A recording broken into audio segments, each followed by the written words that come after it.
Buenas tardes. Vamos a iniciar la clase de compactación de suelo. Este proceso de trabajo dentro de una obra es muy utilizado. Por definición, podríamos caracterizar la compactación de suelos como el proceso de densificación del material mediante medios mecánicos. Ese incremento de la densidad seca se obtiene al disminuir el contenido de aire en los vacíos en presencia de humedad. O sea, que con trabajo mecánico externo estamos eliminando un determinado volumen de aire en presencia de la humedad del suelo. ¿Cuál es el objetivo de la compactación? ¿O cuáles son los beneficios que tenemos cuando vamos a compactar un material? Los siguientes puntos nos van a aclarar estos beneficios. Cuando compactamos, lo que estamos haciendo es lograr una mejor trabazón entre las partículas, lograr una nueva estructura en el acomodamiento de los granos, lograr que estos granos tengan más contacto entre unos y otros, y con ese mayor contacto estamos favoreciendo la acción de la fricción entre los mismos. Por lo tanto, si estamos variando ese coeficiente de fricción entre los granos, estamos aumentando la resistencia al corte del suelo.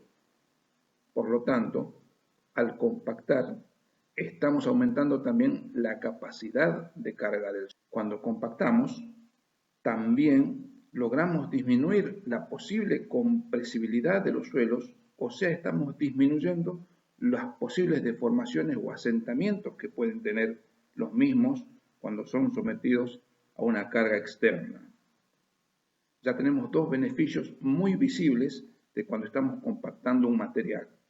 Primero, estamos aumentando su resistencia, o sea, aumentando su capacidad de carga, y como consecuencia de ese aumento de la resistencia estamos disminuyendo la posibilidad de deformaciones.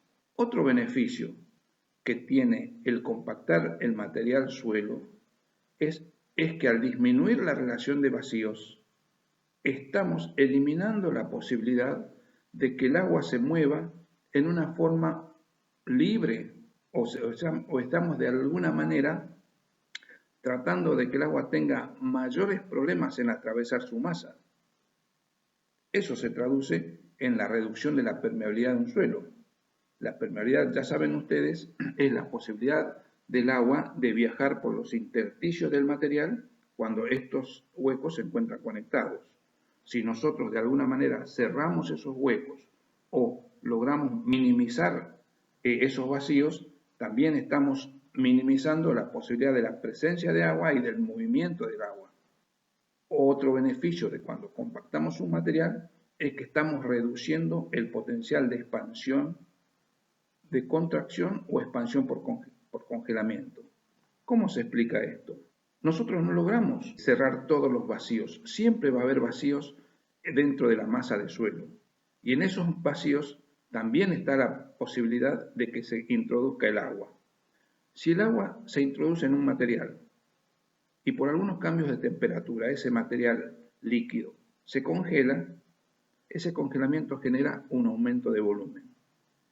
Ese aumento de volumen genera tensiones tal en el suelo que le provocan fisuras o pequeñas grietas.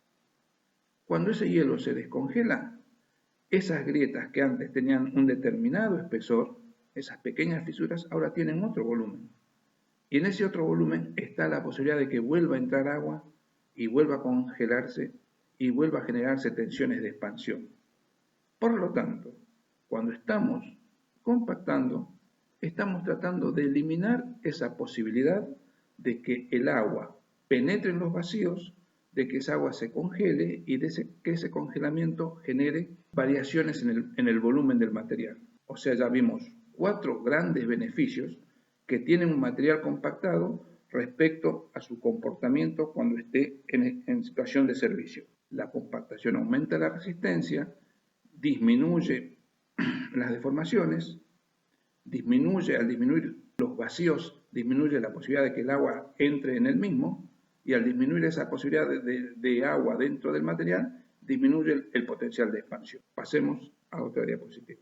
La pregunta es, ¿cuándo y dónde debemos compactar? La respuesta es, casi siempre en todas las obras de ingeniería vamos a tener que realizar un trabajo de compactación. Les presento acá algunas fotos de obras clásicas de la ingeniería donde tenemos que justificar que debemos compactar.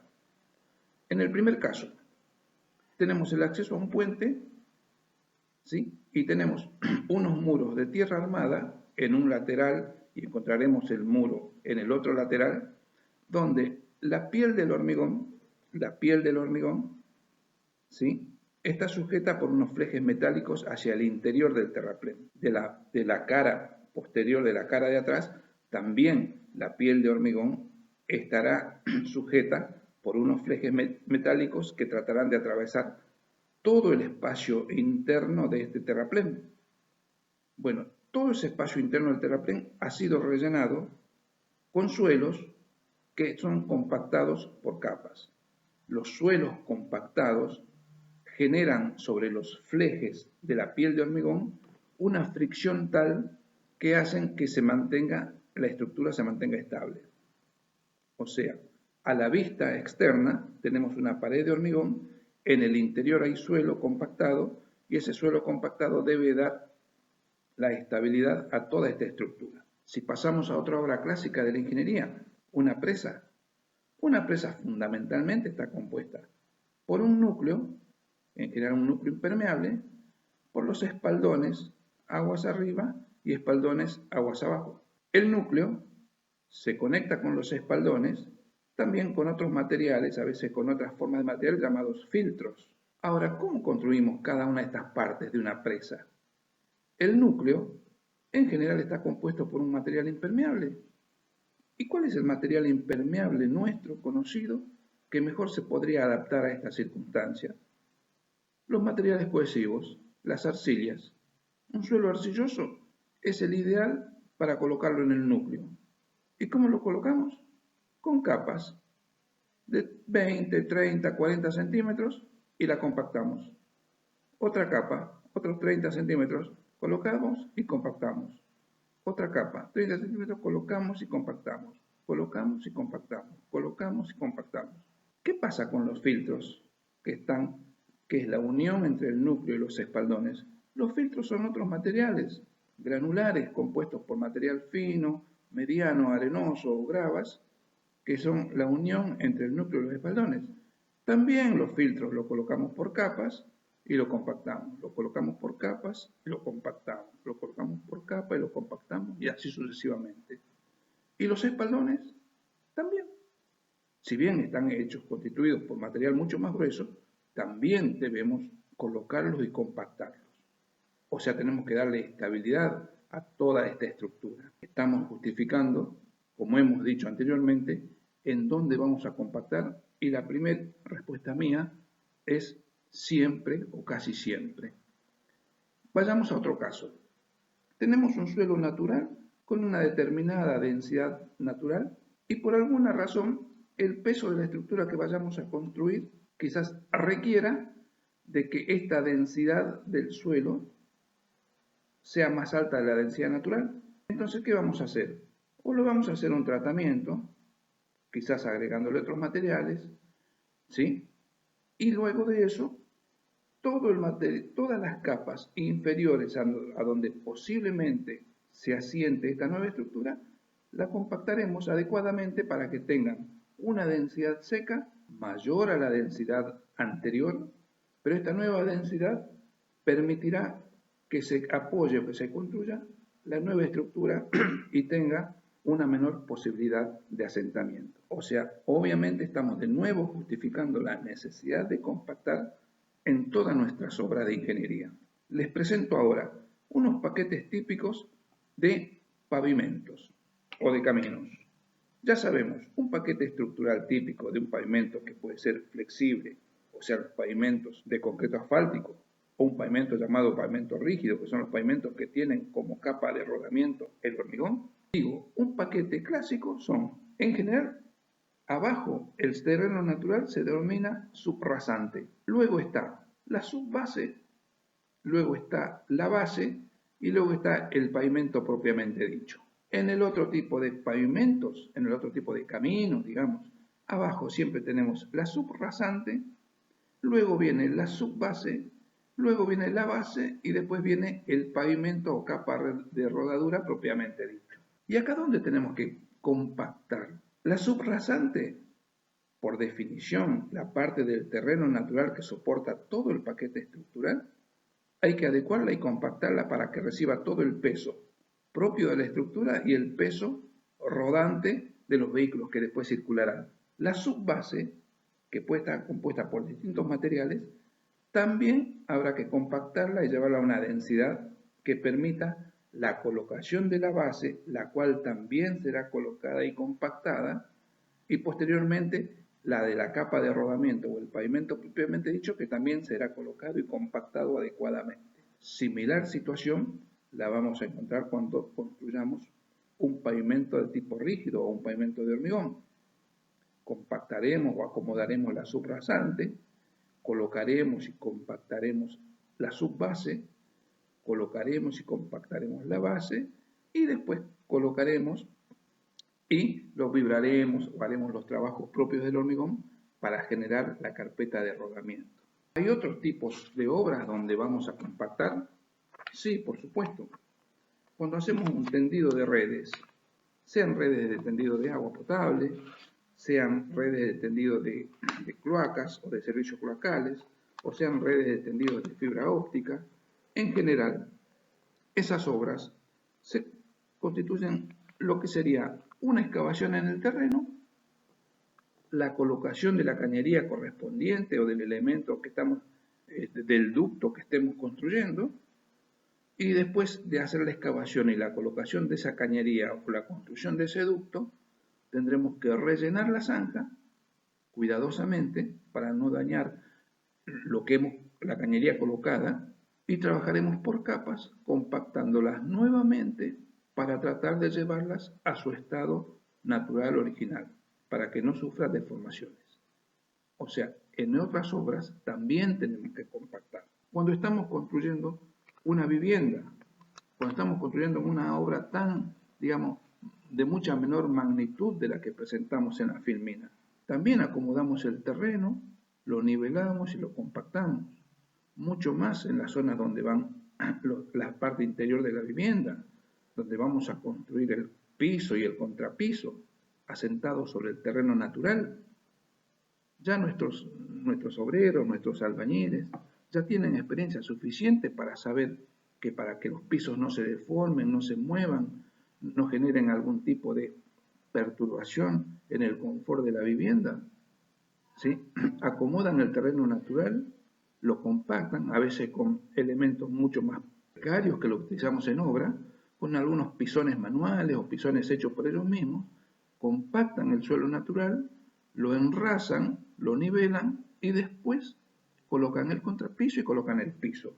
O sea, en obras de gran magnitud, como una presa, como una ruta, como un edificio o un puente, en las obras pequeñas también debemos compactar, ¿sí? Por lo tanto, cuando nos hacíamos la pregunta ¿cuándo y dónde debemos compactar?, la respuesta surge casi de inmediata. Siempre, en nuestras obras de ingeniería, siempre debemos compactar.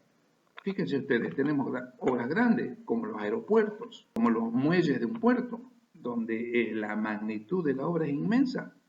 Surgen los mismos principios y vamos a aplicar los mismos principios que aplicamos en otras obras. Una pista de aeropuerto no es otra cosa que en mayor magnitud que un gran pavimento rígido.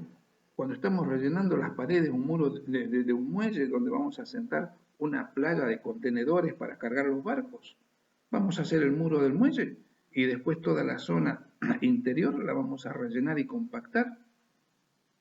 Siempre vamos a utilizar el proceso de compactación para mejorar nuestros suelos en todas las obras donde participemos, ¿sí? Por eso esta clase tiende a darle los conceptos mínimos que tendríamos que saber para poder después utilizar estos cuando estemos trabajando, ¿sí? Y ya sabemos, la compactación, lo vamos a repetir varias veces, es la variación de la densidad seca la ganancia de densidad seca, el aumento de la densidad del material por medios mecánicos. Pasemos a otra filmina. ¿Qué hace esta filmina acá? Estamos hablando de compactación y aparece una filmina que dice consolidación. Bueno, nuestra experiencia en las clases con ustedes, nuestros alumnos, nos ha mostrado muchas veces que hay algún tipo de confusión cuando hablamos de compactación y cuando hablamos de consolidación. La idea de esto es solamente aclarar que son dos conceptos totalmente diferentes, dos procesos totalmente diferentes con resultados y objetivos diferentes. ¿Sí? Para que no tengamos más dudas. Una cuestión es la consolidación de un terreno y otra cuestión es la compactación de ese terreno. Veamos las variables que entran en juego en cada uno de estos temas. ¿Sí? Por ejemplo, estamos hablando de que hay una variación en la densidad seca del material. Una variación en la densidad seca del material. Cuando hablamos de consolidación, esta variación se genera por pérdida del volumen líquido. Ustedes recuerdan que cuando estamos consolidando, el material estaba saturado y cuando le ponemos una carga, va perdiendo agua y esa pérdida de agua, esa pérdida en la relación de vacíos, generaba que el material se densifique un poco. En cambio, cuando estamos hablando de compactación, la variación de la densidad seca se produce porque estamos expulsando el aire, fundamentalmente el aire que está dentro de la muestra. Dos conceptos totalmente diferentes. Si nosotros analizamos la velocidad y los tiempos asociados a los procesos de consolidación y al proceso de compactación, vamos a ver que también son diferentes. En el proceso de consolidación, la velocidad de deformación es lenta, ustedes ya lo calcularon en la práctica. Son meses o años en que un determinado manto, por acción de las cargas externas, termina teniendo una determinada deformación.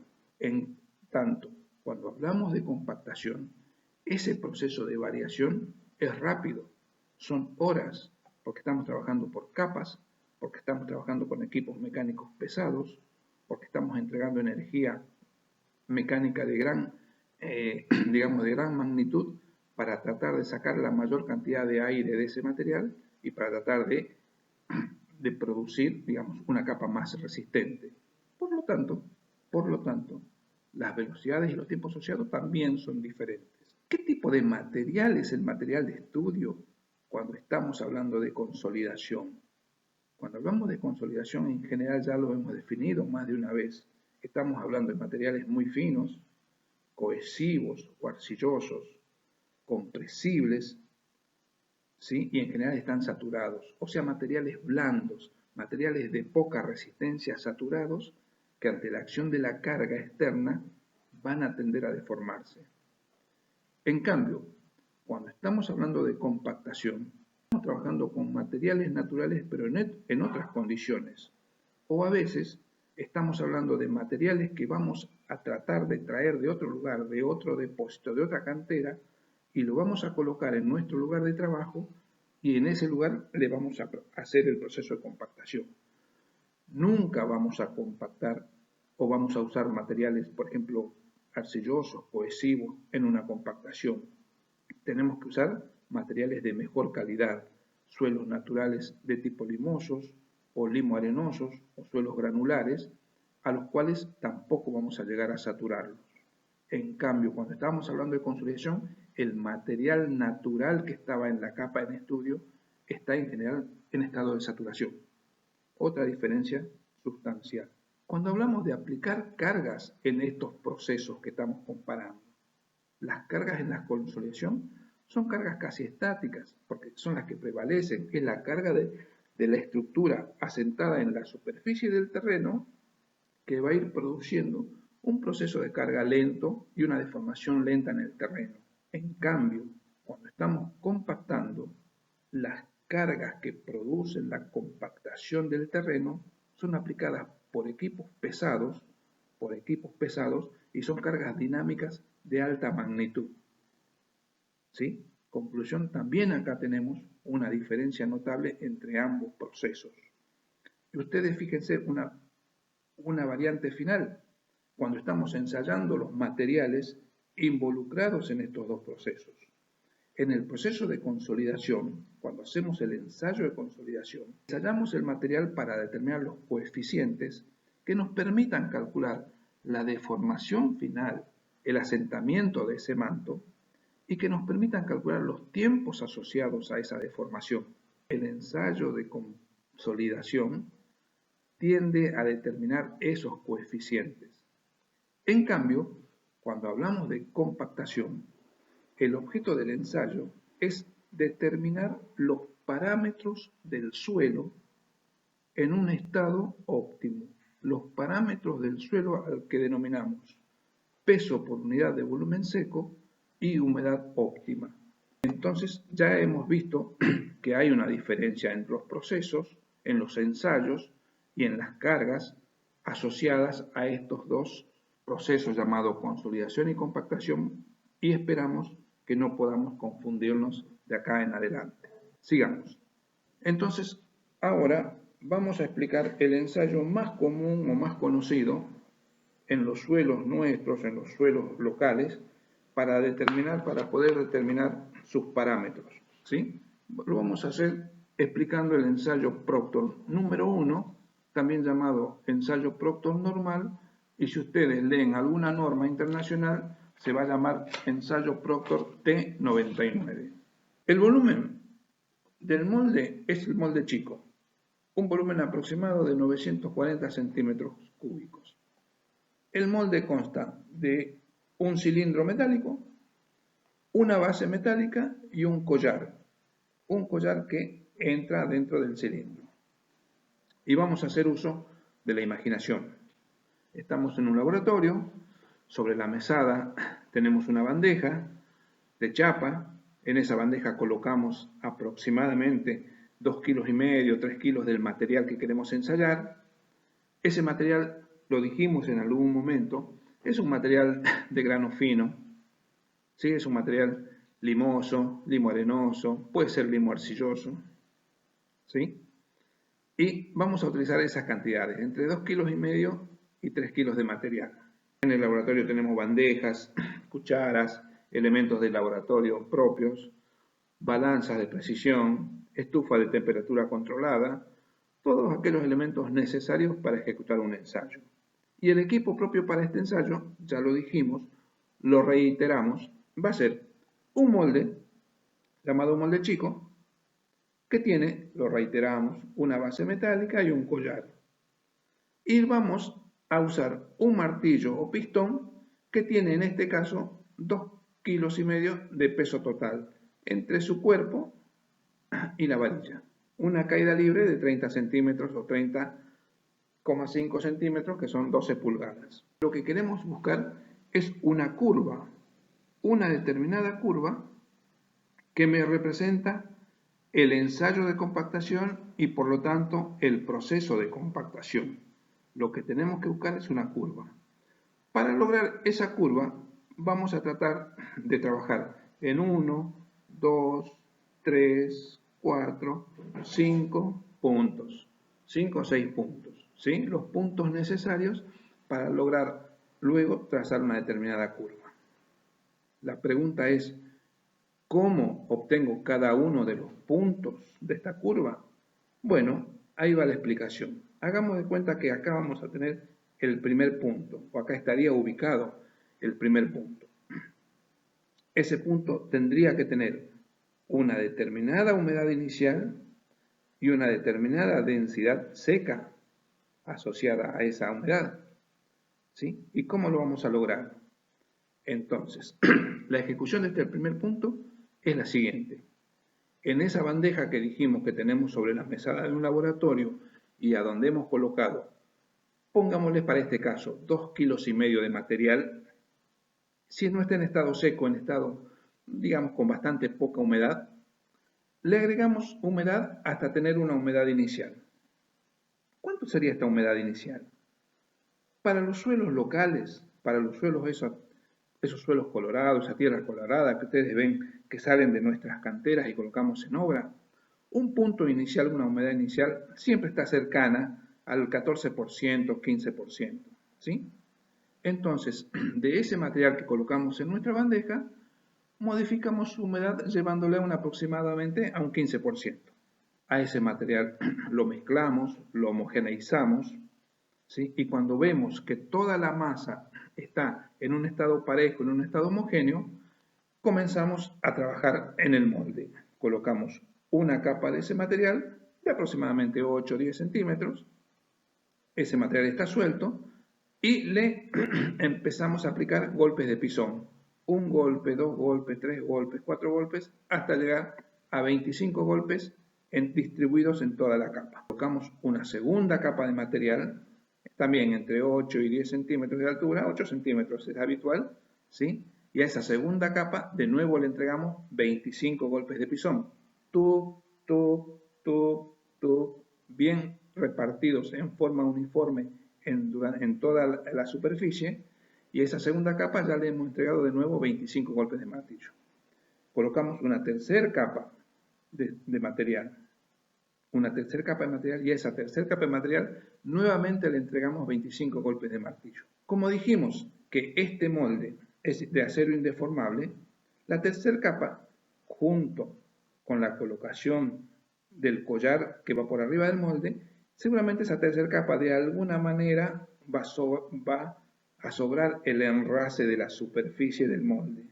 ¿Qué vamos a hacer? Lo vamos a enrasar. Vamos a lograr tener una superficie plana donde el molde contenga estrictamente el material compactado. Todo lo que sobra del molde lo sacamos al costado. ¿Qué tenemos ahora? Tenemos en una balanza, lo pesamos, vamos a tener el peso total, que incluye el peso del suelo en el interior, el peso del molde y el peso de la base. Si nosotros conocemos el peso del molde y el peso de la base y lo restamos, solamente nos queda el peso del suelo húmedo que está dentro del molde. Ese peso húmedo lo dividimos por el volumen del molde, tendremos la densidad húmeda de ese material. De ese mismo material rescatamos una pequeña porción, 40, 50 gramos, lo ponemos en un pesafiltro y lo llevamos a estufa hasta que se seque. Cuando se seca, lo pesaremos y tendremos el peso húmedo que colocamos en la estufa y el peso seco cuando lo retiramos de la estufa, y podremos calcular la humedad de esta masa de suelo. Humedad, peso húmedo menos peso seco sobre peso seco, y tendremos el porcentaje de humedad. Como conocemos la densidad húmeda, dividimos densidad húmeda, gamma H, dividido 1 más la humedad, y tendremos gamma D, o sea, la densidad seca. ¿Sí? Y como ya habíamos calculado la humedad, tendremos la primera coordenada, densidad seca para el punto 1 y humedad para el punto 1. Tenemos un punto. Busquemos un segundo punto. ¿Cómo hacemos para un segundo punto que se ubique más o menos por acá? Retiramos todo el material que está dentro del molde, lo volvemos a volcar sobre la bandeja. A ese material que tenía una humedad aproximadamente 14-15% según lo que hayamos calculado en el paso anterior, le agregamos un determinado incremento de humedad. ¿Cuánto incremento? ¿1%, 2%, 5%, 10%? Bueno, para los suelos locales y para los suelos finos, un incremento de humedad del 3%, entre el 2,5% y 3%, es un incremento bastante bastante usual en esta práctica. Entonces, si este primer punto nos había dado 14-15% de humedad, este segundo punto lo vamos a tratar de trabajar a un 18% de humedad, con lo cual calculamos el 3% de humedad respecto a toda la masa de suelo que teníamos al inicio de nuestro ensayo, y ahora vamos a tener un nuevo suelo, una nueva masa de suelo a una distinta humedad, mayor que la anterior. Lo homogeneizamos, lo mezclamos, lo trabajamos manualmente hasta que toda esta masa sea homogénea. Cuando consideramos que está así, que toda la masa está en situación ya de ser ensayada, reiniciamos nuestro ensayo. Limpiamos nuestro molde y después de limpio colocamos de nuevo una primera capa, le aplicamos 25 golpes, una segunda capa, le aplicamos 25 golpes, una tercera capa, le aplicamos 25 golpes. Después enrasamos la parte superior del molde para que el molde solamente contenga material compactado. ¿Y qué vamos a tener? Nuevamente un peso total húmedo, incluido el molde y la base. Descontamos el peso del molde, descontamos el peso de la base y nos queda el peso del suelo húmedo. Ese peso del suelo húmedo lo dividimos por el volumen del molde, tendremos una segunda densidad húmeda. Ahora, de ese mismo material, rescatamos una pequeña porción, 30, 40, 50 gramos, lo pesamos, lo mandamos a estufa, lo secamos y lo volvemos a pesar, tendremos la humedad real de esta segunda masa de suelo. Teniendo la humedad real, tendremos la densidad húmeda correspondiente al punto 2, dividido 1 más la humedad de esa masa, tendremos una segunda coordenada de un segundo punto. Ya habremos llegado a un punto que está en esta situación.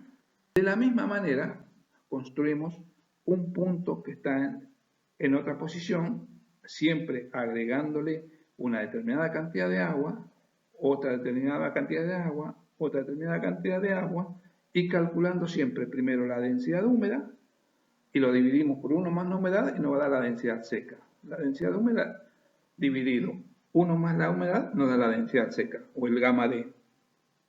¿Qué es lo que estamos construyendo? Estamos construyendo lo que dijimos lo que habíamos venido a buscar. Que para una determinada humedad tenga una densidad seca, para una humedad siguiente mayor otra densidad, para otra humedad otra densidad. Pero ¿qué pasa? En un momento la curva de densidad seca pasa por un máximo y empieza a decrecer. El ensayo de compactación aplicado a cualquier material natural siempre tiene esta característica. Esta es una característica de los materiales naturales.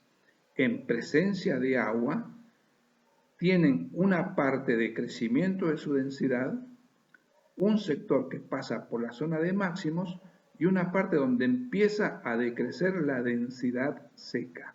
Esta curva característica del ensayo de compactación se denomina la rama seca, la parte de máximos y la rama húmeda, o la rama creciente, la parte de máximos y la rama decreciente. Siempre los materiales naturales sometidos a un proceso de compactación tienen esta característica: crecimiento, pico y decrecimiento. Según el tipo de suelo, algunos materiales tendrán una curva extendida como estas, que es característico de un suelo limoso. ¿Sí? En general los limosos, los limos arcillosos, tienen una curva así extendida.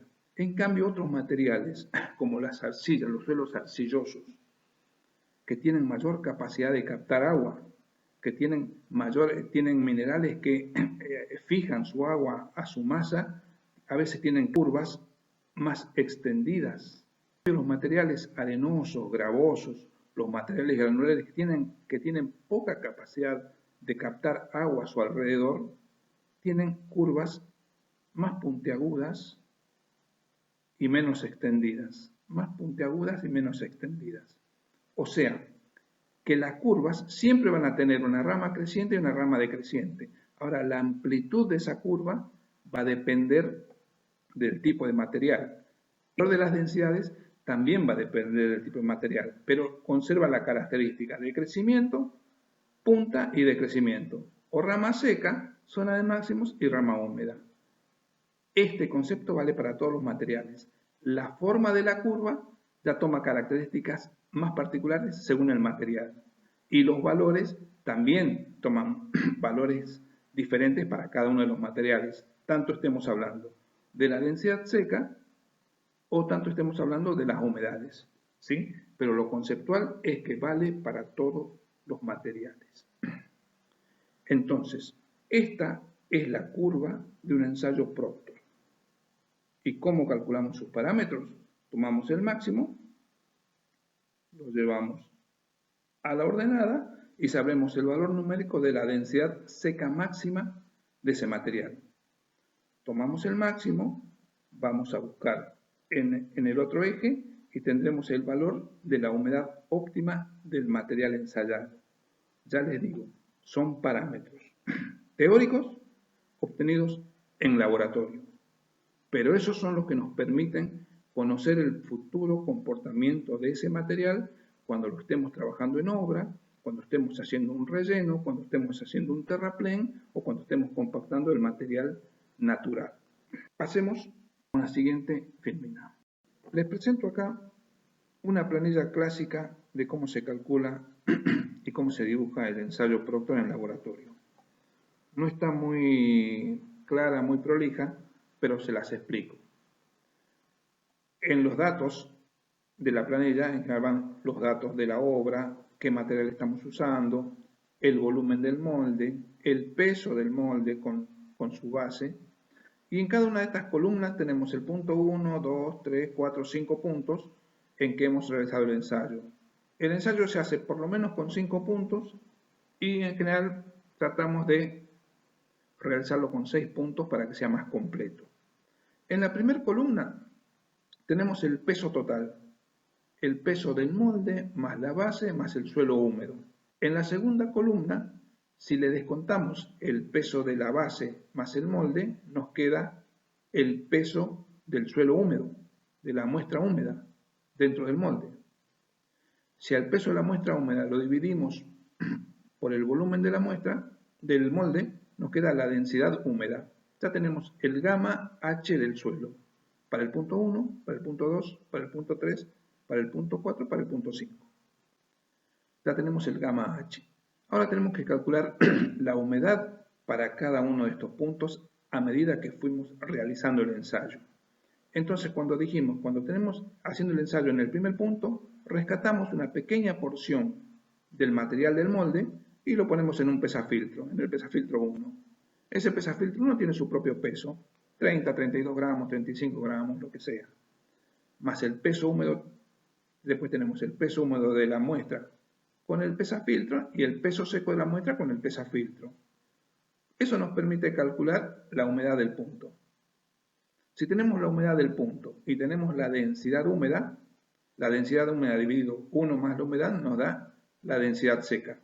Y con la densidad seca, punto por punto, podemos calcular la densidad asociada a cada humedad. Entonces hemos obtenido en laboratorio una curva creciente pasando por un pico y decreciente. Desde esta curva formada por puntos discretos, desde esta curva que la hemos tenido con 5 puntos, muchas veces la podemos hacer con 6 puntos, vamos a decir que la densidad seca máxima corresponde a un determinado valor, 40 y algo, asociado a una humedad óptima del suelo, en este caso este valor.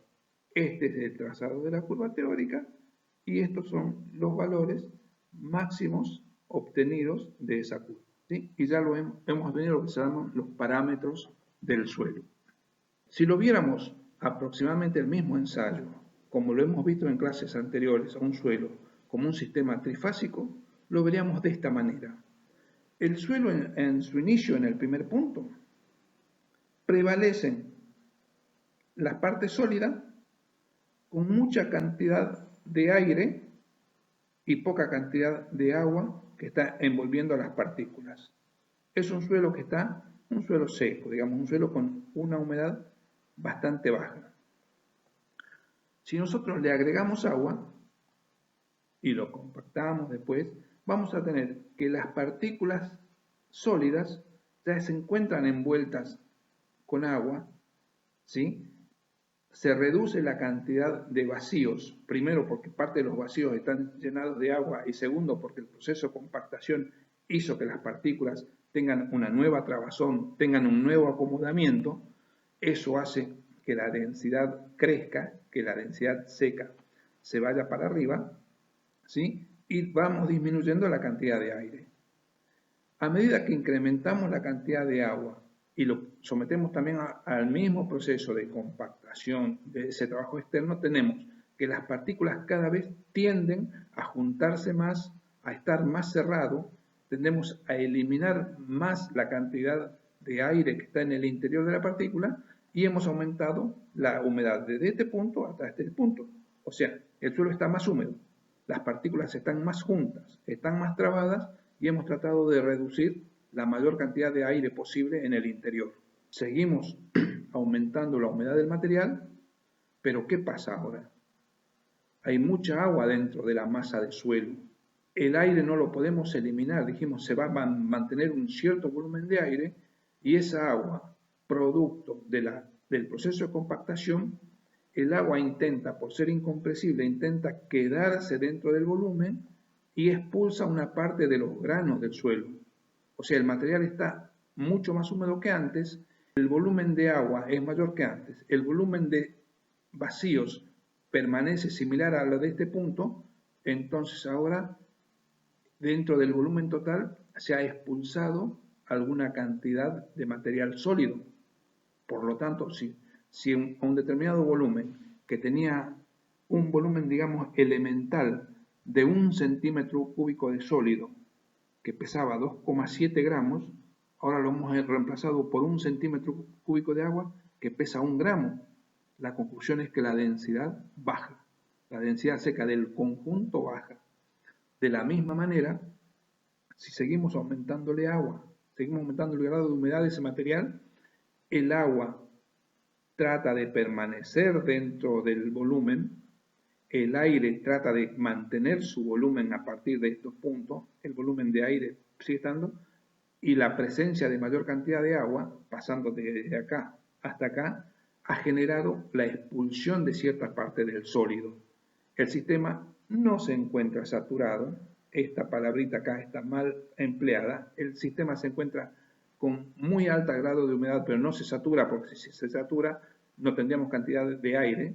Esta palabra, bórrenla por favor, ¿sí? Pero el punto último del suelo es un suelo con mucha cantidad de agua, la que corresponda al porcentaje calculado, con un volumen, determinado volumen de aire que se mantiene, casi se mantiene fijo en la rama descendente, y una cantidad menor de sólidos, respecto a este punto que está en el máximo.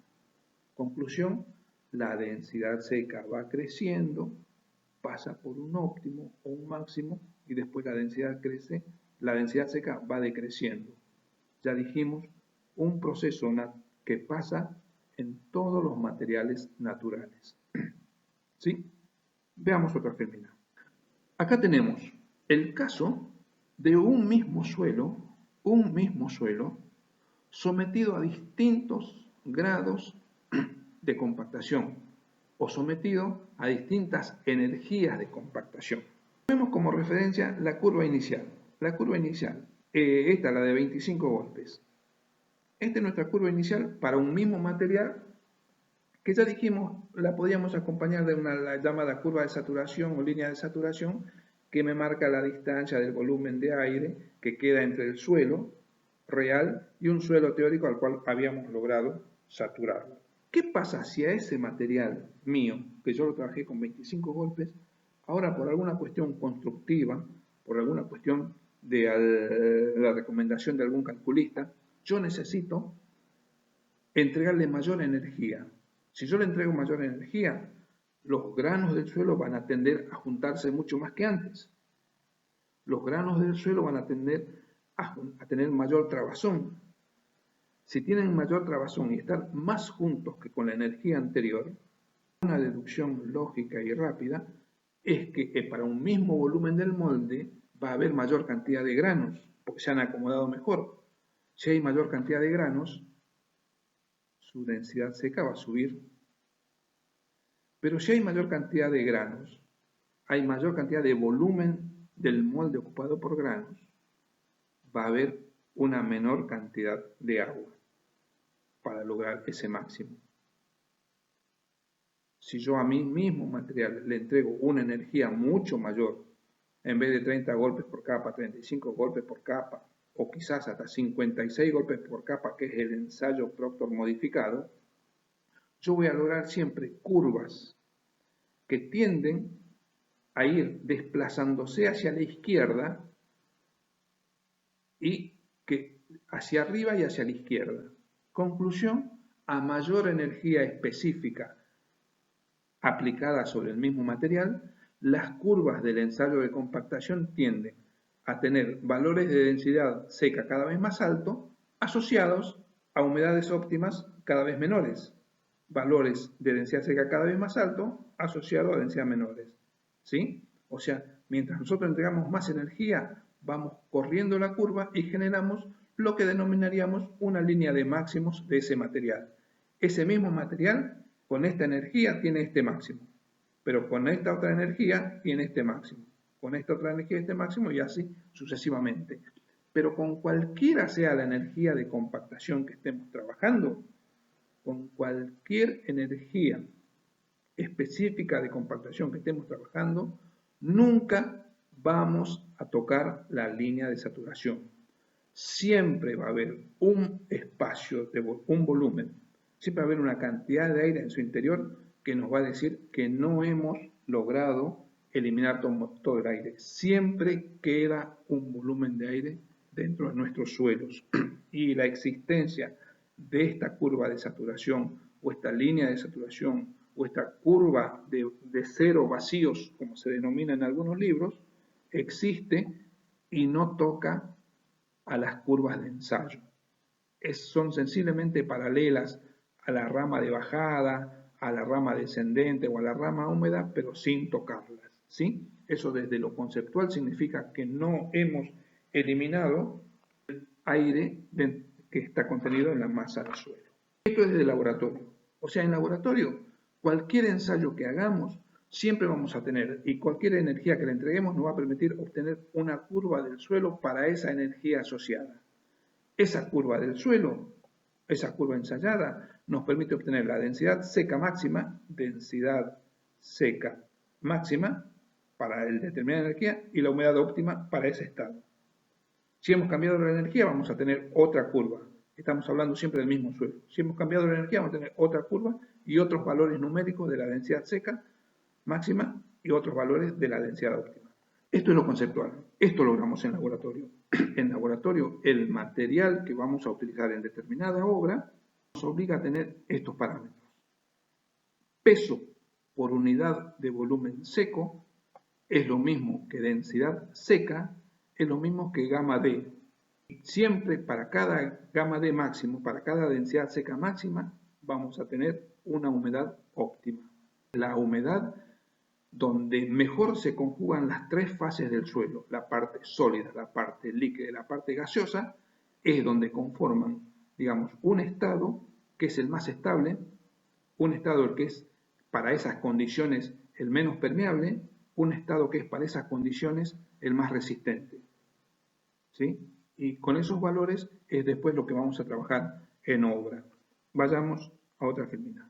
¿Qué equipos tenemos en obra para la compactación, para los procesos de compactación? Empecemos presentando algunas fotos pequeñas. En lugares pequeños, en lugares de acceso limitado, donde no podemos poner grandes equipos de compactación, ¿sí? Tenemos acá un apisonador con una pequeña placa que trabaja con un motor llamado en la jerga de la ingeniería un cangurito. Un cangurito o un saltarín, es como se conoce. Lo maneja una persona prácticamente caminando, el motor es un motor de explosión que trabaja y va generando una presión en pequeñas zonas, ¿sí? Produce un trabajo mecánico, pero ya le digo, para no mucha cantidad de material, para zonas inaccesibles, y como tiene tiene una vibración y un pequeño salto, se adapta bastante bien a los suelos granulares. Acá, en cambio, tenemos una placa vibradora. Para algunos colegas, también llamado ranas, ¿sí? Ya es diferente. La placa tiene una superficie mayor, baja bien para suelos granulares, arenosos, granulares o acomodamiento de piedras partidas, y ya trabaja con peso y vibración y va generando un movimiento, acomodando mejor las partículas, también manejado por un personal ni siquiera calificado, ¿sí? Estamos hablando de equipos pequeños de compactación. Otra foto de otros equipos que nos eximen mayores comentarios. La novedad es que últimamente la industria que está generando estos equipos ya lo están fabricando, equipos que se manejan con control remoto, pequeños rodillos de compactación, pequeñas placas a veces que se bajan a zonas que no son muy accesibles o a zanjas y se manejan de forma remota.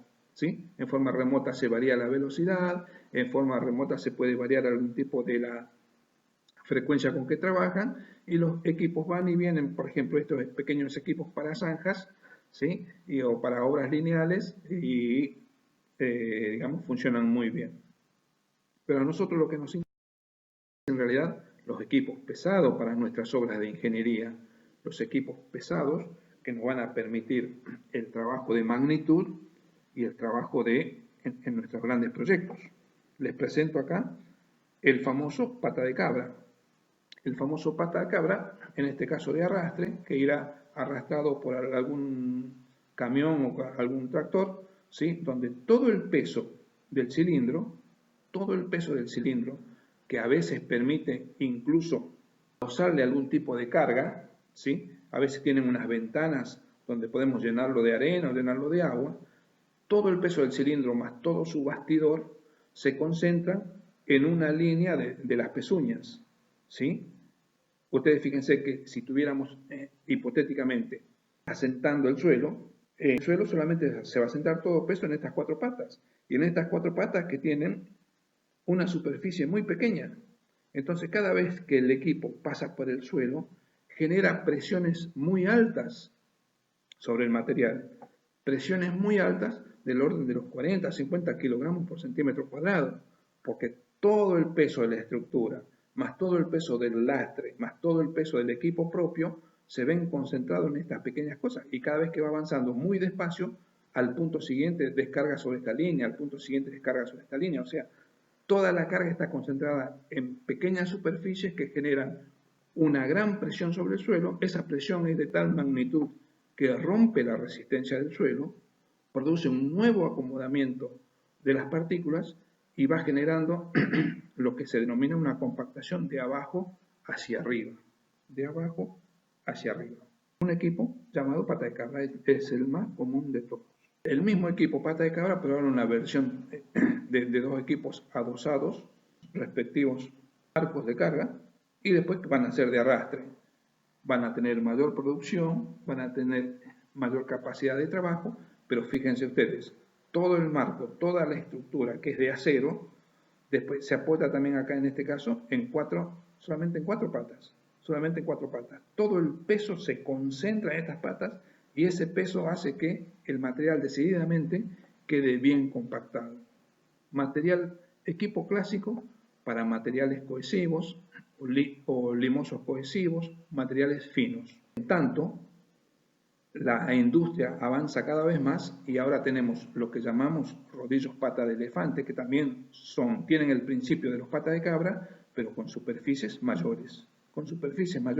Pero ahora al peso propio del equipo compactador le estamos sumando todo el peso, todas las toneladas del equipo portante, del equipo que lo lleva. Y ahora la industria genera también para este tipo de acciones puedan tener una cierta vibración, con lo cual no solo es un trabajo de compactación estática generada por el peso propio del equipo, sino también con una pequeña vibración. Acá quiero hacer una pequeña aclaración. En la página de la cátedra hemos subido un PowerPoint de equipos de compactación, estrictamente de equipos de compactación. Ahí están las fotos de diferentes tipos de equipos, hay las sugerencias para qué tipo de suelos son más adecuados, ¿sí? Van a encontrar diferentes marcas, diferentes modelos, diferentes comentarios, ¿sí? Por lo tanto, esta clase no es solamente lo que estas filminas están mostrando, sino también incluye que ustedes se tomen un tiempo necesario para mirar el otro PowerPoint, llamado equipos y que está en la página de la cátedra. Ya les digo, en ese Power hay fotos de muchos más equipos y no solo las aclaraciones o los comentarios de su mejor uso en obra, sino también algunos otros tipos de compactación, digamos, para grandes obras de gran magnitud. Pero reitero, incluso para el parcial, tengan en cuenta que esta clase se complementa con el PowerPoint llamado equipos que está en la página, que pueden verlo en la página de la cátedra. Sigamos con esta exposición. Otro equipo, en este caso un equipo neumático, ¿sí? Que permite compactar, como dice la aclaración, suelos arcillosos y algunas veces suelos granulares. También se usa este equipo cuando estamos compactando a veces mezclas asfálticas en la terminación de un pavimento de tipo asfáltico, ¿sí? Por lo tanto, es un equipo también pesado, donde las ruedas delanteras se complementan por las ruedas traseras, es decir, el hueco que dejan las ruedas delanteras va a ser tomado por las ruedas traseras y generan una superficie de terminación mucho más lisas, mucho mejor presentadas y es de uso habitual en nuestras obras. Acá tenemos rodillos lisos, rodillos metálicos lisos. Rodillos metálicos como este inferior, que solamente trabaja por el peso de su propio equipo, ¿sí? Más el equipo que lo porta, y en el caso superior, este rodillo metálico está adosado de motores que le pueden dar una cierta vibración. Si tienen vibración, el movimiento vibratorio genera un mejor acomodamiento y son los equipos más aptos para trabajar en suelos granulares. Entonces, para los suelos cohesivos, para los suelos finos, para los suelos arcillosos, los arcillo-limosos, los limo-arcillosos, predominan los equipos, digamos, en la jerga, los equipos de pata de cabra, ¿sí? Que en general se trabajan por el peso propio y un peso casi estático. En cambio, para los suelos arenosos, para los suelos gravosos, para los suelos granulares, el mejor uso de equipos es el uso de rodillos lisos con vibración, acompañada de vibración que les genera con una cierta amplitud y con una cierta frecuencia, van trabajando sobre el material, acomodándolo y trabándolo de la mejor manera, ¿sí? Como concepto, digamos, integrador. Otro equipo rodillo vibratorio, acá se ve claramente, ¿sí? El equipo que va a trabajar no solo con el peso propio del equipo, sino con la vibración generada por los motores excéntricos, por los motores que manejan unas pesas excéntricas en su interior.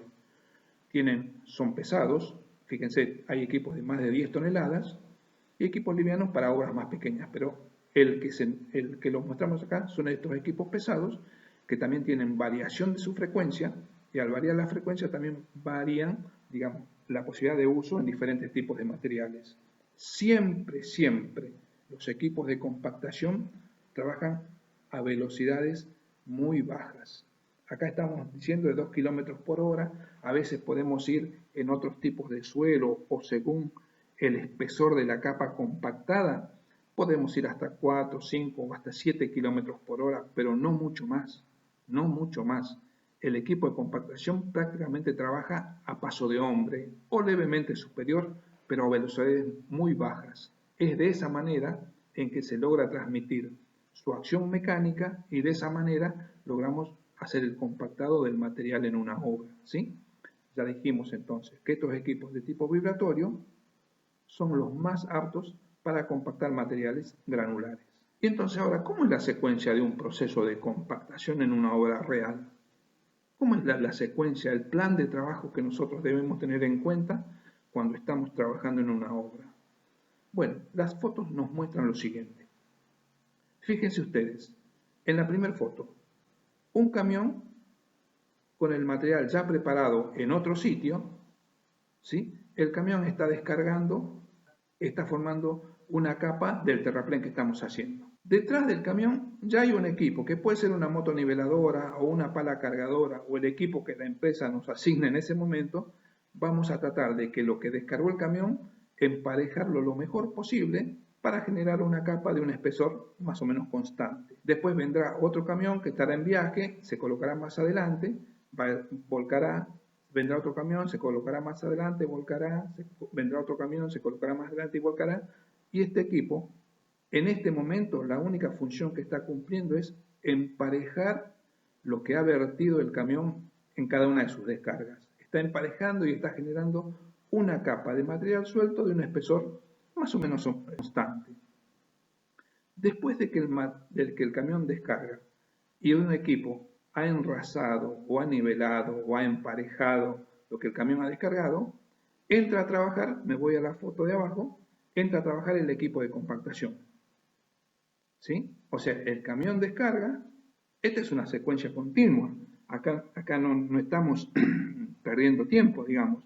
Acá, cuando estamos planificando la obra, ustedes cuando estén planificando la obra van a tener este trabajo. Calcular la cantidad de camiones necesarios para alimentar un determinado tramo de obra, tener el equipo que empareje o que ponga en mejores condiciones lo que ha descargado el camión, y atrás ya entra el equipo compactador.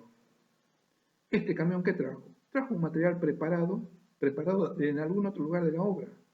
Ya tiene la humedad necesaria, la humedad calculada para ya ser trabajado. Ya en otro lugar de la obra nos hemos encargado de analizar el material, de analizar su humedad natural, de si tenía mucha humedad, de expandirlo y secarlo, o si tenía poca humedad, humedecerlo y mezclarlo, y cuando lo mezclamos, recién lo cargamos al camión, y cuando está cargado el camión, recién lo descargamos en obra. Después emparejamos lo que viene en el camión y después compactamos. Y vamos haciendo una secuencia de trabajo. Para esta parte que lleva un material fino, un material arcilloso que estamos compactando. Pero al costado, a este material había que protegerlo. Entonces, si había que protegerlo, estábamos protegiendo con un enrocado o con un pedraplén, que no son otra cosa que materiales granulares de mayor tamaño. A ese material, que también lo colocamos en capa, como cada una de estas capas, lo compactamos acá con un rodillo liso metálico. Rodillo metálico o rodillo liso con una determinada vibración y una determinada frecuencia, que se adapta mejor a los suelos granulares, y el pata de cabra se adapta mejor a los suelos finos y a los suelos cohesivos. Esta es una secuencia de trabajo que puede servir para grandes obras lineales, donde no solo debemos controlar el material a colocar y el proceso de compactación, sino que también debemos calcular la cantidad de camiones necesarios para una jornada de trabajo, el volumen de suelo necesario, la cantidad de agua necesaria para corregir y hacer el trabajo en línea y un trabajo continuo. Un trabajo continuo, que es lo que tenemos que lograr para que nuestra obra avance. Después que hicimos el trabajo anterior, colocamos el material en nuestro terraplén, lo desparramamos, lo compactamos e hicimos una capa, 25 o 30 centímetros según el material. Después hicimos otra capa, y después hicimos otra capa, y después hicimos otra capa. Pero resulta que cada una de las capas, para ser ejecutadas, requiere el control de la densidad seca que tenga.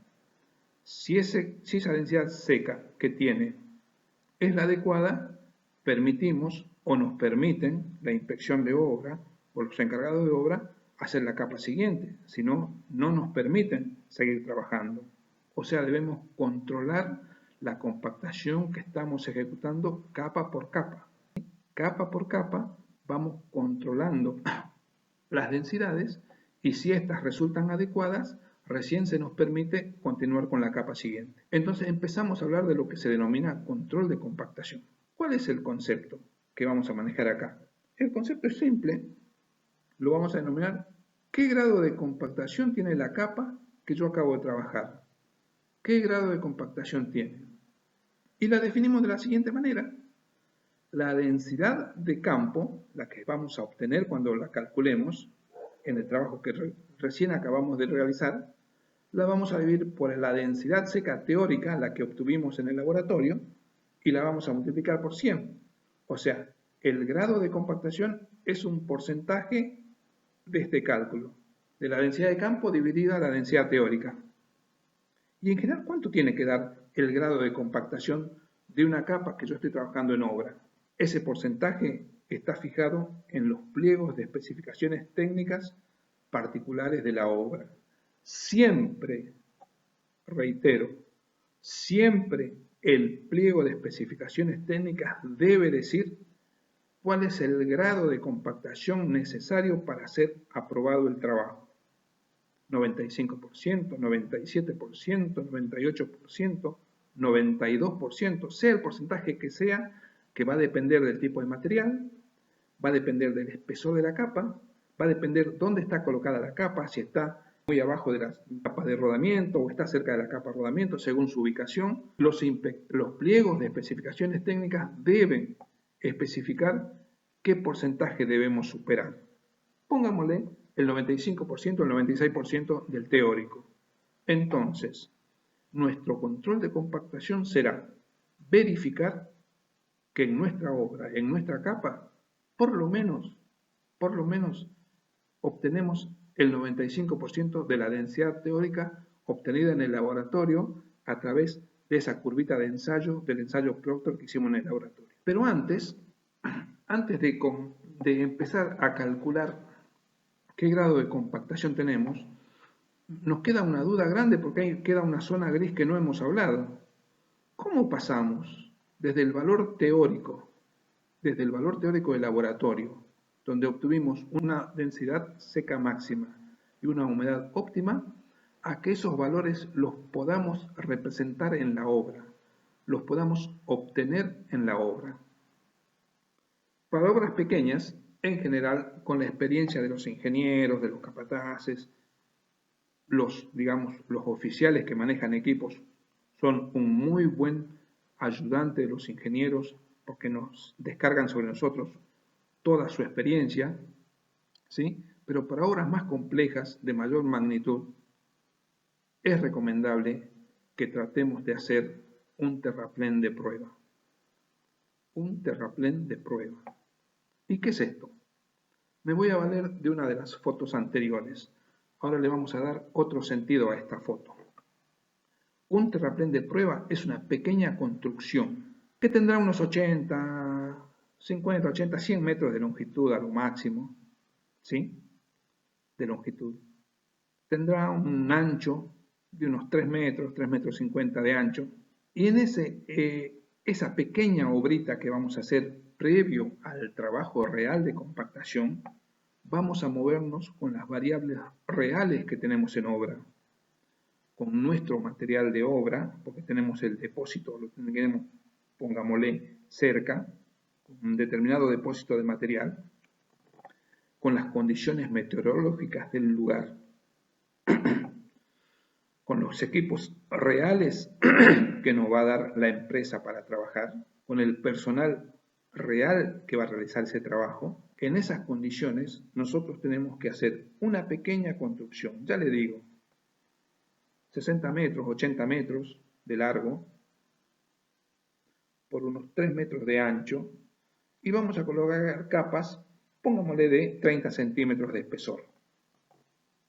De esa manera, ¿qué vamos a hacer?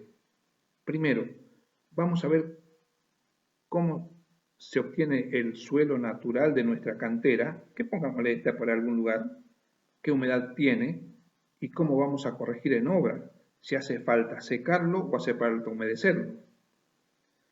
Si hace falta secarlo, si las condiciones meteorológicas nos permiten secarlo. Si hace falta humedecerlo, tendremos que tener en algún lugar un camión regador para calcular cuánta humedad le falta al suelo para ser colocado. Vamos a saber qué ancho tiene la impronta de nuestro equipo. Vamos a saber qué peso tiene nuestro equipo. Vamos a saber cuál es nuestra secuencia real de trabajo para poder hacer una capa, después haremos otra capa, y después haremos otra capa, y vamos a calcular los tiempos que nos tienen que permitir saber cuántas veces este camión tiene que ir hasta el depósito y volver, para saber cuánto tiempo tiene que trabajar este equipo acomodando, y para saber cómo puede trabajar este equipo real, si hace falta lastrarlo o no hace falta lastrarlo, si este material sería un material granular, si hace falta darle determinada vibración, determinada frecuencia o cambiar la frecuencia. En un terraplén de prueba nos tenemos que sacar todas las dudas reales de mi material, de mis equipos, del comportamiento del personal, para después desembocar en algo muy simple que se los muestro ahora. En una pequeña curva, donde en el eje de las ordenadas vamos a tener la densidad seca de obra. En el eje de las abscisas el número de pasadas de mi equipo compactador. En general, cuando empieza el trabajo, el material tiene una densidad seca muy baja porque ha sido colocado suelto, ha sido colocado sin compactar, simplemente ha sido colocado y acomodado por el equipo que lo acomodó, o sea, una moto niveladora, o sea, una pala cargadora trabajando con el balde. Pero si yo hago una pasada de equipo, acá tenemos el número de pasadas de mi equipo compactador, esa densidad sube. Si hago 2 pasadas, esa densidad sigue subiendo. Si hago 3 pasadas, la densidad sigue subiendo.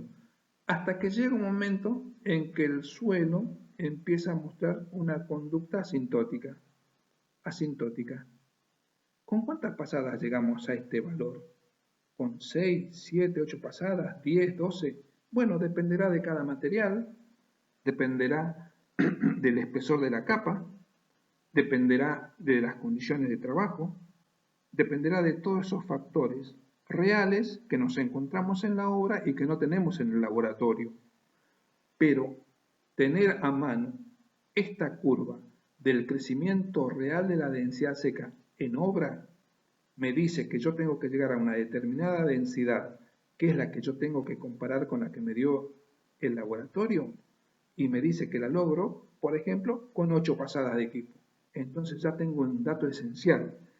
Un dato esencial para saber en qué tiempo voy a hacer esas 8 pasadas, qué longitud puedo trabajar haciendo esas 8 pasadas, cuánto material necesito que los camiones me transporten, y ya sé también qué longitud voy a trabajar en una jornada de trabajo.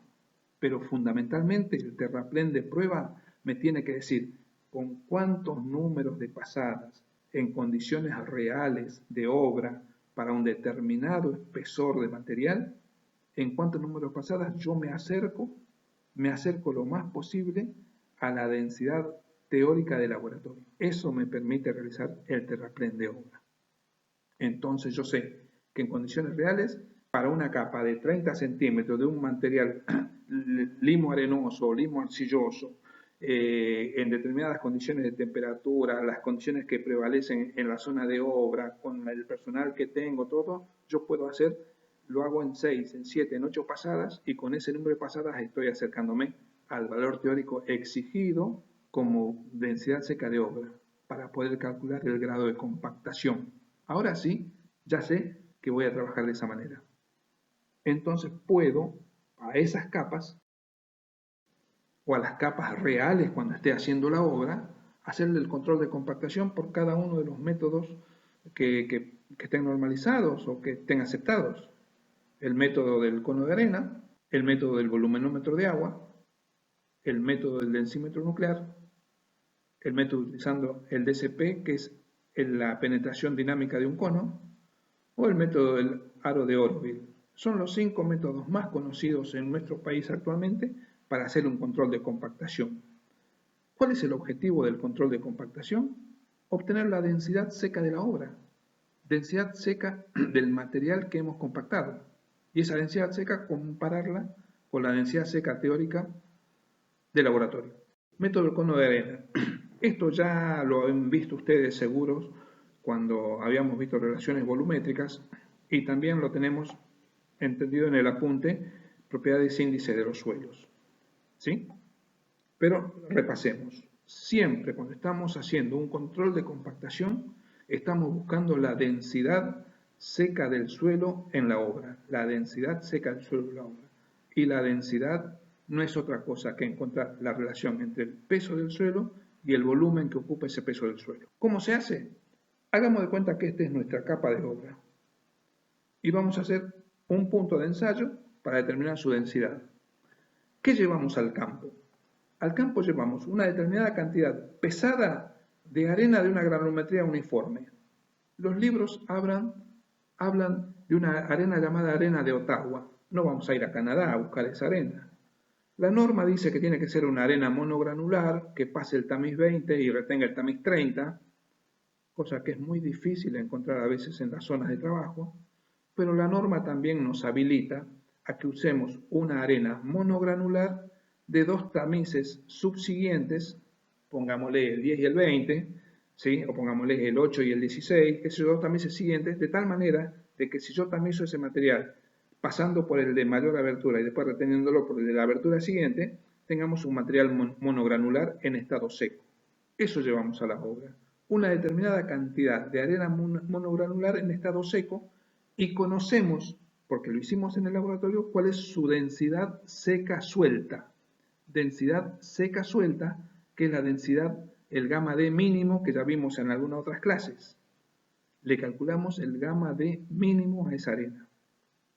Tenemos ese dato, gamma D mínimo, tenemos la cantidad, pongámosle 3 kilos por cada pozo que hagamos, y tenemos la característica que es una densidad uniforme, de gran uniforme. Vamos a una obra, tenemos nuestra capa de terraplén, apoyamos la placa de nuestro equipo, de nuestro cono.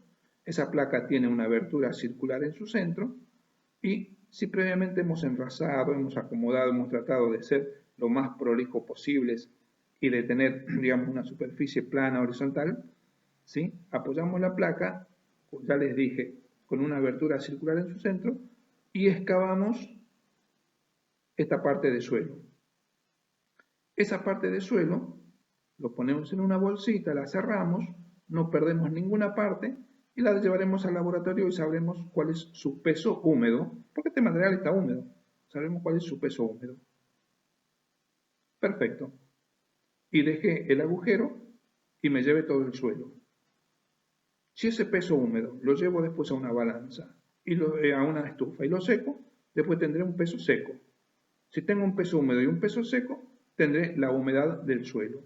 Listo, ya tengo dos valores. Humedad del suelo y el peso húmedo inicial y el peso seco final. Me quedó el agujero.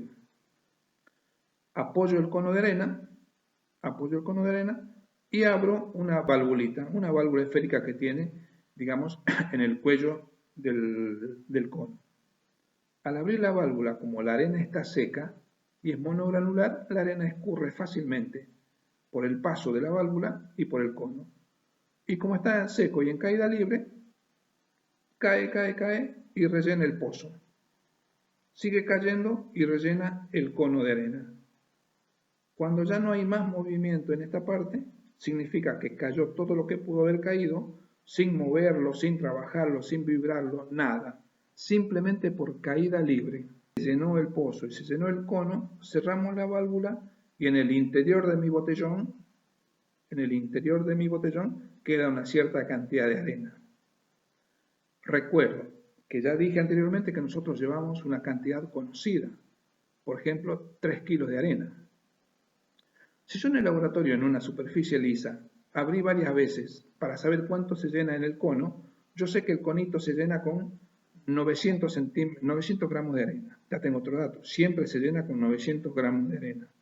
Entonces, si yo coloco acá 3 kilos, primero, acá quedan siempre 900 gramos de arena, y acá una cantidad desconocida, pero acá tengo también parte que sobró o la parte resultante, lo que queda del total, yo resto los 3 kilogramos de arena, menos esta parte que me quedó como residuo, menos lo que queda en el cono y tendré la cantidad, el peso que entró en mi orificio. Si yo tengo este peso y tenía la densidad seca que había dicho antes, con esos dos valores calculo el volumen. Y si tengo el volumen y ya tenía el peso del suelo seco, ya sé la densidad seca de este material, de esta capa. O sea, el volumen este no es otra cosa que el peso de la arena introducida en ese espacio dividido la densidad seca, que yo ya sabía la densidad seca del material cuando lo había llevado al laboratorio. O sea, ya sé el volumen de este pozo, sé el peso del suelo seco que había sacado y peso sobre volumen tengo densidad. Esa densidad seca la comparo con la del laboratorio y si es mayor del 95%, del 96% lo que me pide el pliego, esa capa va a estar aprobada. Si es menor, se deberá decirle a la empresa que rehaga el trabajo, o que recompacte o que haga alguna acción, digamos, reparadora. Nosotros ya hemos calculado la densidad seca por medio del método del cono de arena. Y acá lo vemos. Tenemos una superficie más o menos lisa, la placa, que tiene un orificio circular, el cono drena acá con su respectivo botellón.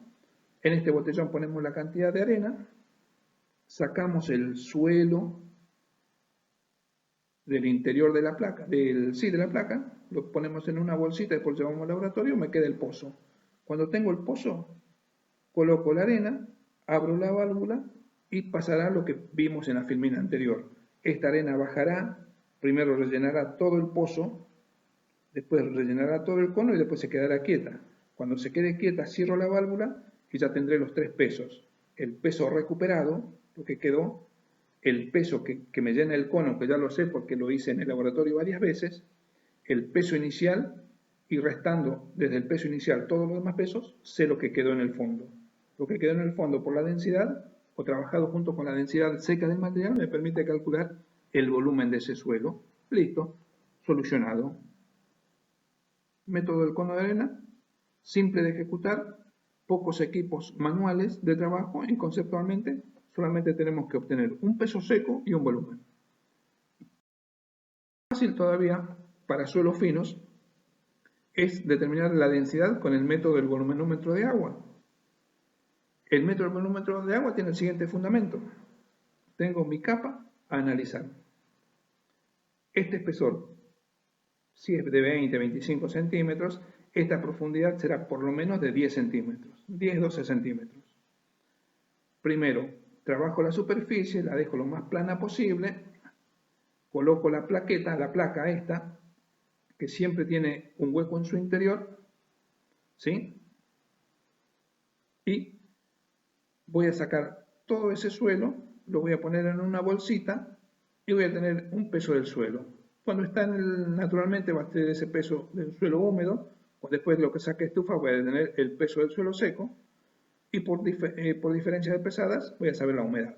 Previamente, antes de sacar el suelo, cuando la superficie estaba totalmente lisa, aplanada, horizontal, yo apoyé el volumenómetro de agua. Apoyé el volumenómetro de agua. Con esta pequeña bombita de mano, yo inyecto aire. Ese aire pecha al agua, empuja al agua, pero como no puede penetrar porque todavía no hice ningún pocito, me marca una determinada lectura. Esa agua tiene un valor en determinado punto, porque todavía no hice el pozo. Entonces tengo la primera lectura, que se ubicó acá. Pongámosle, dice 800, porque este es un elemento que tiene una regla graduada en centímetros cúbicos.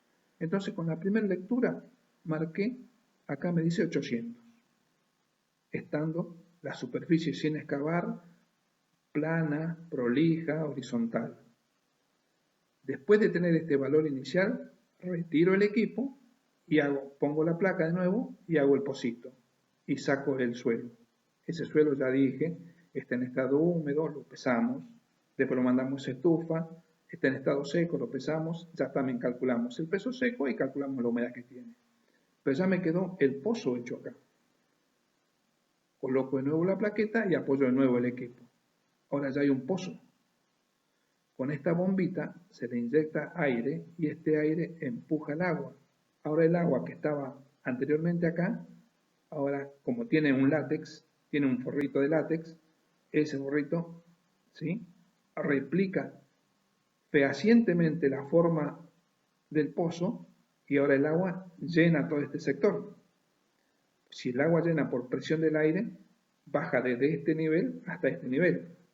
Y acá tengo una segunda lectura. Acá tenía una primera lectura y acá tengo una segunda lectura. Como esta es una regla graduada, la diferencia de lecturas ya me da el volumen de la cantidad de agua que entró en este pozo. Y si ya tengo el volumen, y si acá ya tengo el peso del suelo seco, peso sobre volumen, ya sé la densidad. Como acá tenía antes húmedo y después ahora lo tengo seco, también sé la humedad. Ya sé la densidad y la humedad de este sector.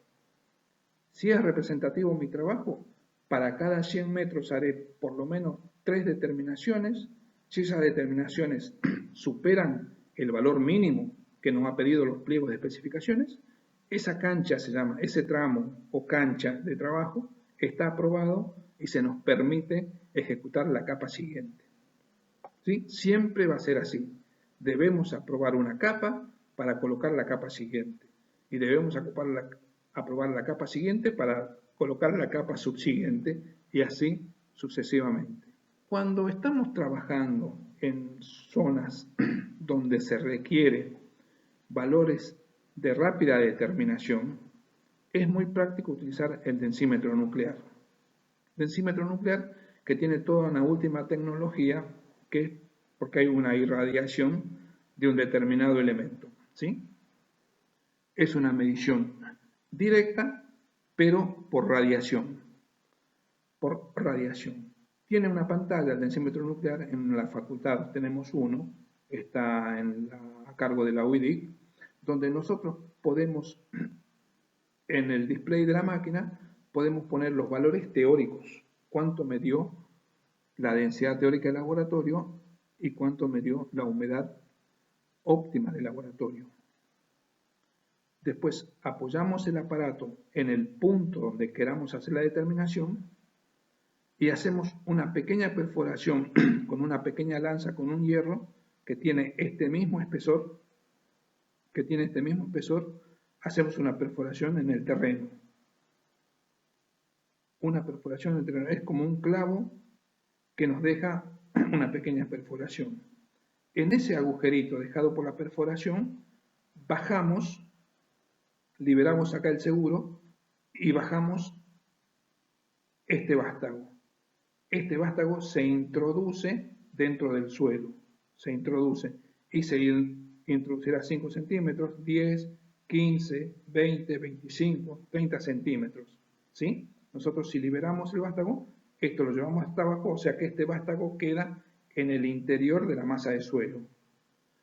Apretamos un botón y desde la punta de este elemento empieza una radiación donde se va a generar, por un choque de partículas, se van a atacar a los iones hidrógenos del suelo. Atacando los iones hidrógenos del suelo, en algún lugar del display nos va a decir la mejor probabilidad que tenemos de la humedad de ese suelo. Y también en otro indicador nos va a decir por el número de choques producidos por las partículas cuál es la densidad de ese suelo. Todo este trabajo hecho en 5 minutos. ¿Sí? Entonces tenemos un equipo que es decididamente de mucho cuidado, manejarlo con mucho cuidado, con un costo altísimo, miles de dólares para comprarlo, ¿sí? Cuyo manejo, ya les digo, en 5 minutos puede darnos el valor numérico de la densidad de la capa que estamos estudiando. Hacemos una pequeña perforación que tiene el diámetro de este mismo elemento. Después bajamos este elemento que se introduce en el suelo, después liberamos una energía apretando un botón y esa radiación genera después en el display los datos de densidad y humedad del suelo.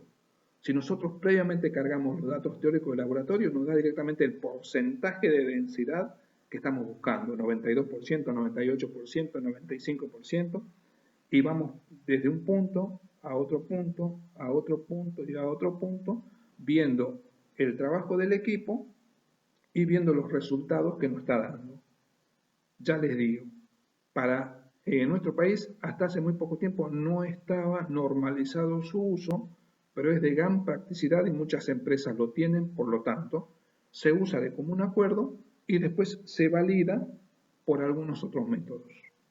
Pero es un método, ya les digo, que da resultados, ya en minutos tenemos los resultados de un punto donde estemos trabajando. Un método mucho más simple, mucho más elemental y muy utilizado últimamente es una medición indirecta de la densidad de un suelo mediante el DCP. El DCP no es otra cosa que la penetración dinámica de un cono. ¿Cuál cono? Este conito que está en la punta de la varilla. ¿Y cómo se va a introducir el cono en las capas que estemos analizando? Por la caída libre de este martillo o de esta masa que pesa 8 kilogramos y que tiene que recorrer una longitud de 57 centímetros. Entonces el operador se posiciona en el punto, lo verticaliza de la mejor manera posible y con una mano sostiene el equipo que quede totalmente en forma vertical y con la otra mano levanta la pesa y la libera. la levanta y la libera, ¡pum!, cae la pesa, ¡pum!, cae la pesa. Entonces, para cada trabajo de perforación, de penetración, la punta se va hundiendo en el terreno determinados centímetros. ¿Cuántos centímetros? Para cada suelo hay un valor diferente. Debemos hacer previamente en el laboratorio, tener el material con que estamos trabajando, compactarlo a la densidad que queremos que trabaje en el campo. En el laboratorio lo penetramos en los moldes con este mismo equipo y decimos que para que tenga determinada densidad en una forma indirecta, el aparato debe perforar al suelo, debe penetrarlo, qué sé yo, 15 milímetros por golpe, 14 milímetros por golpe, 12 milímetros por golpe. Entonces diremos que para una capa de 20 centímetros será necesario tanta cantidad de golpes. Si lo hacemos con menor cantidad de golpes, estaremos diciendo que nuestra capa está bien compactada, está dura, está resistente, ¿sí? Pero si lo hacemos con mucho menos golpes de los necesarios para penetrar determinada profundidad, diremos que ese suelo está muy blando, se penetra fácilmente o que tiene una densidad baja. Es una medida indirecta de la compactación del suelo, pero muy usada, ya les digo. ¿Cuánto se tarda? 5 minutos por punto, 5, 8 minutos por punto. A veces a este operador lo acompaña un segundo operador que lee sobre esta regla cuántos milímetros o cuántos centímetros penetra la punta para cada golpe. En general trabajamos con series de 5 golpes. Decimos, para 5 golpes se introdujo tantos centímetros y después hacemos la cuenta. Para 5 golpes siguientes, tantos centímetros. Hacemos la cuenta. ¿Y qué nos genera este trabajo? Este tipo de planillas. Para 5 golpes descendió 10 centímetros. Para 10 golpes descendió 17 centímetros. Para 20 golpes descendió 40 centímetros. Así sucesivamente vamos viendo la compacidad relativa del suelo ante la penetración. Y vamos calculando los milímetros por golpe para esa capa. Acá, a los 10 centímetros, ¿lo hicimos con 5 golpes? O no, con 5 golpes hicimos 9 centímetros. Significa que para cada golpe penetró 18 milímetros. Y lo tenemos acá. Si para los otros 5 golpes descendió otra cantidad, otra profundidad, esa profundidad dividida en el número de golpes nos da este valor. Y así construimos lo que se llama el diagrama estructural de un suelo que podemos ir desde la superficie hasta 80 centímetros tranquilamente, porque 80 centímetros es la longitud de la varilla de penetración. ¿Sí? Entonces diremos que las primeras capas están bastante resistentes o más resistentes que las capas inferiores donde penetró 25 milímetros por golpe, que encontramos acá una zona media blanda y después de nuevo encontramos una zona bastante resistente, bastante dura, porque de promedio tenían 12, 13 milímetros por golpe. Esta es una zona dura, esta es una zona blanda y esta es una zona intermedia. Pero estos diagramas salen de haber utilizado el aparato llamado DCP o el método llamado DCP, Dynamic Cone Penetration. Y acá estamos en una obra lineal, trabajando con el DCP, y estamos midiendo la cantidad de milímetros que penetra por cada golpe y al mismo tiempo después lo correlacionamos para verificar con el método de la arena. ¿Sí? Esta es una manera indirecta de ver la densidad del suelo y esta es una manera directa de calcular la densidad del suelo. Con este método calculamos la densidad. Con este método lo que calculamos es la resistencia a la penetración y por correlaciones matemáticas o por curvas experimentales, después le damos un valor soporte o un valor de densidad a este suelo. ¿Sí? Pero hay una correlación directa en ambos casos. Este es un método directo de obtención de la densidad y este es un método indirecto que me mide la resistencia a la penetración. Pero después de hacer algunos cálculos o algunas curvas experimentales, podemos relacionar a ambas cosas. Finalmente, les presentamos el método del aro de Oroville. Oroville es una presa construida en Estados Unidos donde los materiales utilizados dejan de ser los tradicionales, los materiales arcillosos, limosos, o granulares finos, digamos de pocos milímetros, ¿sí? En las presas tenemos materiales cuyas partículas tienen varios centímetros, 5, 8, 10, 12, 15, 20 centímetros, digamos, de tamaño de las partículas, para lo cual necesitamos un equipo que nos permita sacar la densidad de manera directa, pero trabajando con los materiales reales. ¿Y en qué consta este ensayo? Primero, como siempre, acomodamos la zona de trabajo, la hacemos lo más prolija posible, lo más horizontal posible, lo más limpia posible, y vamos a tratar de calcular la densidad de ese sector, de ese punto. Colocamos la placa, que es una placa metálica, con una perforación, con una abertura de unos 40, 50 centímetros, según la placa que nos hayan construido, la que tengamos. La apoyamos y la clavamos en el piso. Tiene en las puntas unos pequeños clavitos que nos permiten fijarlo al piso, ¿sí? Después, arriba de la placa, colocamos un látex o una capa que sea muy flexible, que nos permita, ¿sí?, tomar forma que tiene la superficie, ¿sí? Y sobre ese látex echamos una cierta cantidad de agua. Esa cierta cantidad de agua va a generar acá un pequeño laguito que va a tener una determinada superficie. Si el agua va a generar una superficie netamente horizontal, ¿sí? Esa superficie horizontal la vamos a hacer que sea tocada por la punta de un clavito, por la punta de un tornillo que vamos girando esta manivela hasta que tocamos, digamos, este pequeño lago tiene una superficie horizontal al cual vamos a tocar con la punta de este clavito. Y eso nos va a servir de referencia. ¿Sí?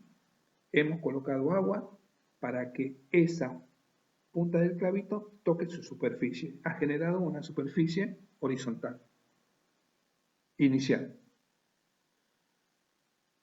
Sacamos el látex, sacamos el agua y de nuevo nos queda esto. Entonces empezamos a excavar. Excavamos y todo lo excavado lo ponemos sobre una lona y todo lo excavado en esa lona lo pesamos sin perder material que hemos excavado, porque todo este material va a constituir, ¿sí?, la cantidad de suelo que estaba en este pozo, el peso húmedo del suelo que estaba en este pozo. Lo ponemos en bolsas, lo identificamos, lo llevamos al laboratorio, lo pesamos en estado húmedo, después lo secamos y lo pesamos en estado seco y sabemos el peso húmedo, el peso seco y la humedad. Ya tenemos el peso seco del material que estaba en este pozo. Ahora volvemos a colocar el látex arriba. ¿Sí? Como el látex es generoso en sus dimensiones, tiene que dibujar perfectamente toda la superficie interna del pozo, ¿sí? Y lo volvemos a llenar de agua. Al látex lo volvemos a llenar de agua. El látex, con el peso del agua, va a ir generando un volumen, porque está tocando todas las paredes del suelo. ¿Hasta cuándo vamos a agregar agua? Hasta que volvamos a colocar la regla esta y volvamos a tener la superficie plana anterior. ¿Y cómo vamos a saber el volumen que tenía este pozo? Bueno, porque hemos contado la cantidad de agua, a esta le hemos introducido mediante estas probetas graduadas y le hemos puesto 5 litros, 10 litros, 12 litros, 15 litros, 20 litros, tantos litros de agua necesarios hasta volver a recuperar la superficie anterior. Como yo fui contando, como yo fui teniendo bien en cuenta el conteo del agua introducida en el látex para que rellene todo el pozo hasta llegar a la superficie de referencia, sé positivamente cuál es el volumen del pozo, porque el látex se fue acomodando a las paredes del pozo hasta generar de nuevo una superficie llena que era la superficie inicial. Entonces, por la cantidad de agua echada, sé el volumen. Por el peso del material recuperado, sé el peso seco. Peso sobre volumen, densidad. Y esa densidad la comparo con la densidad teórica del laboratorio. Y si los valores son superiores a los consignados en las especificaciones, ¿sí?, esa parte de la obra está aprobada. Y así hemos recorrido el ensayo de compactación, el concepto de compactación, los equipos de compactación y los métodos de control. La bibliografía necesaria para que sepamos este tema es muy de lectura muy amable, amigable, como se dice ahora, no tiene fórmulas difíciles, no tiene conceptos mucho más de lo que hemos dado en esta clase, ¿sí? Pero si quieren tener en la carpeta, yo les pido que se bajen el apunte de compactación de suelos que está en la página de Caminos 2. Es un apunte hecho por unos colegas nuestros de la Universidad de Rosario. Está bastante, complementa teoría y práctica. ¿Sí? Ténganlo en la carpeta porque le va a servir para el año que viene. Complementenlo con la norma de la Dirección Nacional de Vialidad número 5, que es la norma de compactación. Está en nuestra página de nuestra cátedra. Está el libro ahí, Normas de Ensayo de la Dirección Nacional de Vialidad. Complementenlo con unas, estas no son más de 5, no sé, 10 hojitas, 10 páginas del libro Brajadas, ¿sí? Donde van a ver ustedes que a nivel internacional los conceptos son siempre los mismos, ¿sí? Y complementen, por favor, con el PowerPoint de equipos que está en la página de la cátedra. No dejen pasar este detalle para no tener sorpresas en el parcial o en el final. La clase esta tiene una teoría, que puede ser el apunte, tiene una norma, que está escrita, tiene, digamos, unas filminas que nos sirven para llevar los conceptos básicos y tienen los equipos necesarios para compactar. Por favor, tómense el tiempo necesario, es un tema de fácil comprensión, ¿sí? No caigamos, digamos, en el exceso de confianza, ¿sí? Les agradezco la atención y recuerden que cuando clasificamos suelos, solamente los suelos eran las partículas que pasaban el tamiz de 3 pulgadas. Del resto tenemos que tener idea de cómo participan en nuestra obra, pero no lo vamos a poder clasificar. Muchas gracias, hasta pronto.